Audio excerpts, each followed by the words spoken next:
నా కూతురికి ఒక శత్రువే ఉండేవాడు, ఆ ఆనంద్ ఒక్కడే. తనలో ఉన్న శక్తికి శత్రువులు చాలా మంది ఉన్నారు.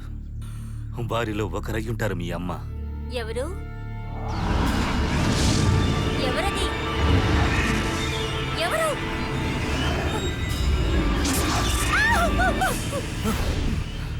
అంతటితో అయిపోలేదు.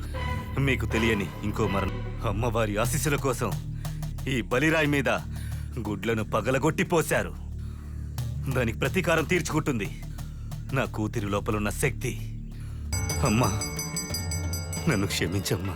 తల్లి, క్షమించే గుణం ఉన్న నువ్వే ఈ తప్పును కూడా క్షమించాలి.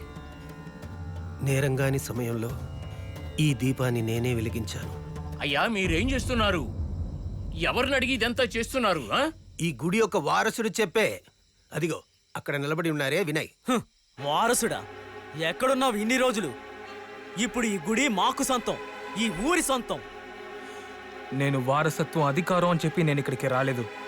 ఈ ఊరికి ఊరు ప్రజల మంచి కోసమే నేను మళ్ళీ గుడిని తెరవమన్నాను.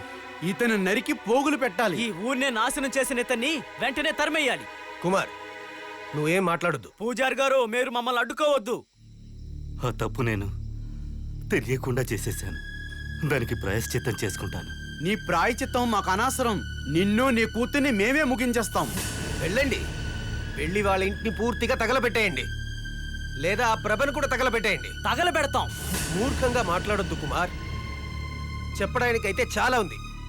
స్వయం ప్రభ నాన్న చచ్చిపోయిన తర్వాత ఆ ఆనంద్ వాళ్ళ ఇంట్లో వెళ్ళి ఎన్ని తప్పులు ఎన్ని ద్రోహాలు చేశాడు, అదంతా మీరెవరు అడగలేదే. వేరే ఏ దారి లేనప్పుడు ఇతను మంత్రాలు తంత్రాలు నేర్చుకుని అథర్వ వేదాన్ని ఉపయోగించాడు.